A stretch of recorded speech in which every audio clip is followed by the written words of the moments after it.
प्रकार की होती थी तो रामायण और महाभारत देखने पहुँच जाते थे। ना तो मोबाइल थे तो आपकी आदत अभी तक अच्छी है।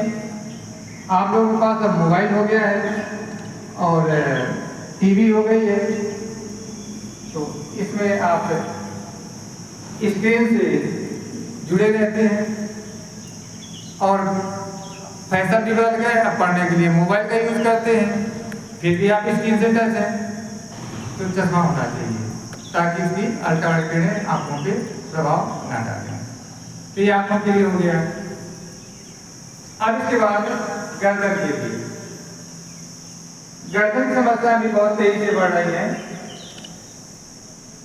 प्रायः इतने लोगों में 2-3 लोग निकल आएंगे कि गर्दन थोड़ा कुछ दिनों में दर्द करने लगती है। कितने लोगों को इस तरह, कितने लोगों को 8-10 दिन में गर्दन दर्द होती है? किसी से इस तकलीफ हुआ जाता है, गर्दन दर्द नहीं होता है? बहुत अच्छी बात है, संजय होता है। इस तरफ राखी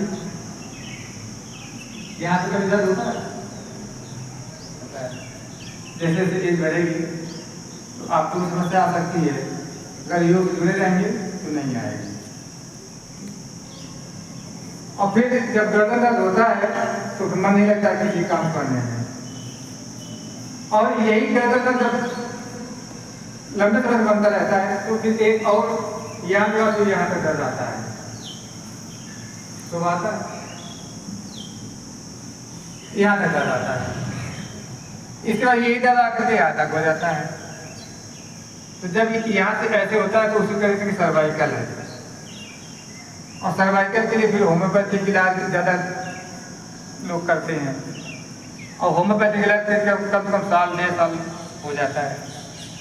तो जब हम इन क्रियाओं को करते रहेंगे तो सर्वाइकल पेन से बच सकते हैं।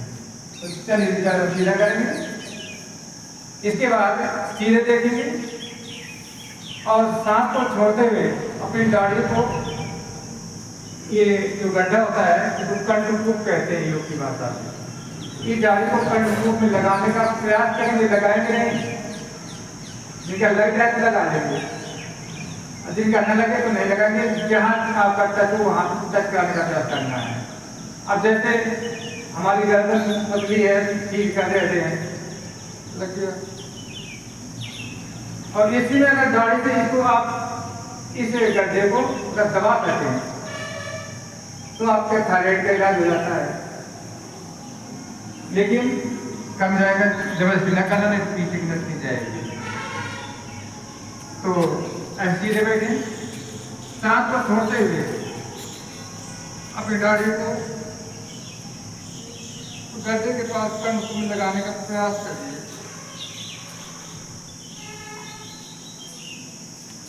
इसके बाद यही सांस लेना प्रारंभ करो। सांस लेकर के आप आधे से ऊपर देखने का प्रयास करिए, जितना आप आधे से ऊपर देख पाए। स्पाइन रीढ़ के सीधी रखना है। यहीं से सांस को छोड़ते हुए फिर कंठकूप में दाढ़ी लगाने का प्रयास करिए।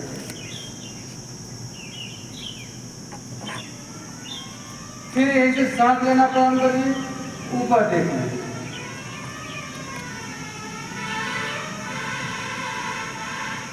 अब सांस छोड़कर सीधे आ जाओ। जब 2 क्रिया बताएंगे नहीं, पूरा हो नहीं पाएगा।